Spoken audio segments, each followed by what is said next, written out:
Island of Death. I have to stop doing this to myself, really. I'd never seen this one before. I really didn't expect it to be quite that grisly. So, Island of Death is a Greek production. Its director, Nico Mastorakis, is seemingly best known for an interview he conducted. His subjects were a number of imprisoned Greek students arrested during the events of the 1973 Athens Polytechnic uprising. According to Wikipedia, although there is no citation for this section, Mastorakis claimed that he had guarantees from Minister of Press Cypriodon Zounatsis that the interview would not be censored and that the students would not be prosecuted for speaking freely.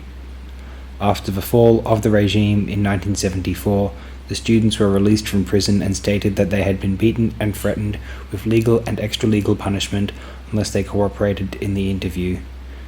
Nico Mastorakis himself claimed that he had been coerced into making the show, but his popularity had evaporated, and the new management of the Greek TV stations wanted nothing to do with him.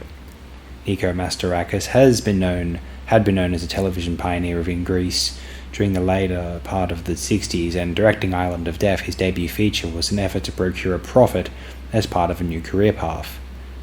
That he deemed Island of Death a means of making money that enough people would pay for tickets to see it is one of the most nihilistic things I think I have ever heard. Not too dissimilar to A Last House on the Left, but maybe even more sickening than that.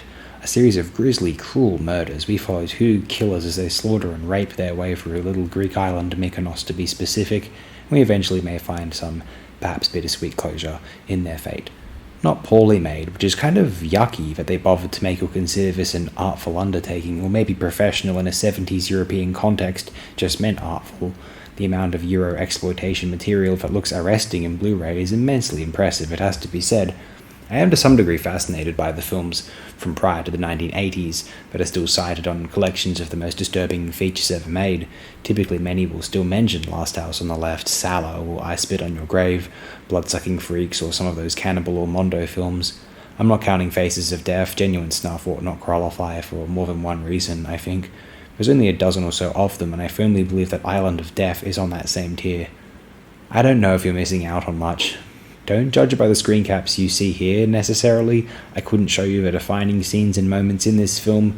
That would not be considered appropriate for this website and probably shouldn't be considered for any website. There could be something to be said for that, perhaps.